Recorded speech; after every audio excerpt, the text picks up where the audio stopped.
pela presença, João, para tirar para a gente umas dúvidas em relação às eleições dos próximos anos. Vamos começar aqui falando, então, sobre os limites de gastos das campanhas para as eleições. Teve alguma mudança? Bom dia. Bom dia, Pablo. As mudanças, elas são poucas em relação ao limite de gastos, né? O que havia previsto para 2016 vai ser aplicado agora também nas eleições de 2020 e essa aplicação nas eleições de 2020 vai ser corrigida por esse período de 4 anos que ocorreu entre a 16 e de 20. Uma cidade, R$750 mil foi o gasto na eleição de 2016. Para a eleição de 2020 será feito um cálculo, né, em cima da variação da inflação no período, em cima de um índice de inflação, e isso será aplicado. Então, essa de 750 provavelmente irá para 800 e pouco. O mesmo se aplica aos vereadores e não apenas aos candidatos a prefeito. Agora, João, no caso dos vereadores, em relação à coligação, vai deixar de existir?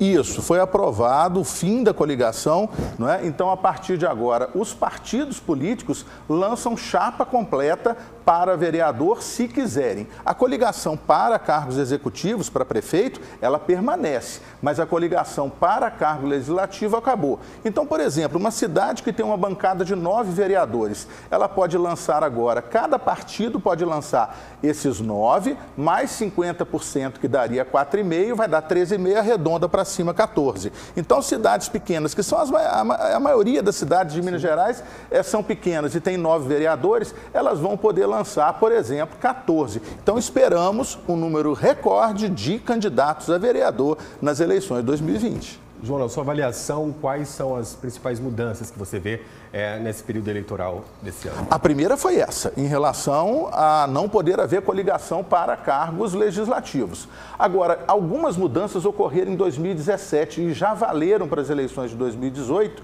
e que elas são importantes. Por exemplo, a questão do quociente eleitoral. Ele continua existindo, aquele número de votos válidos dividido pelo número de cadeiras de vereadores, ele continua existindo. Só que antes, por exemplo, se o quociente eleitoral de uma cidade fosse 3 mil votos, tá?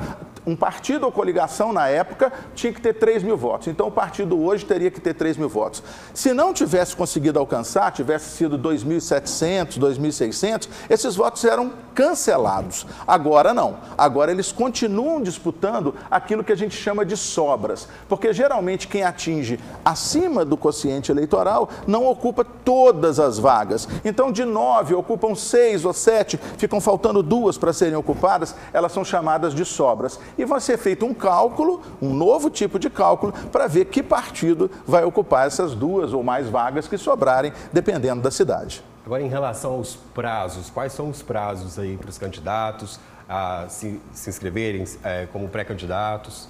Pois é, o que acaba ocorrendo? Quem já está em algum partido tem um prazo, quem já está filiado, para mudar de partido, não é? Quem tem mandato também tem um prazo. Por quê? Porque existe a fidelidade partidária e você não pode mudar para isso antes. Agora, quem não é filiado a partido, aí o prazo é mais extenso, vai poder quase lá no final de junho poder mudar se filiar a um partido. O mais importante nesse momento é a questão da desincompatibilização.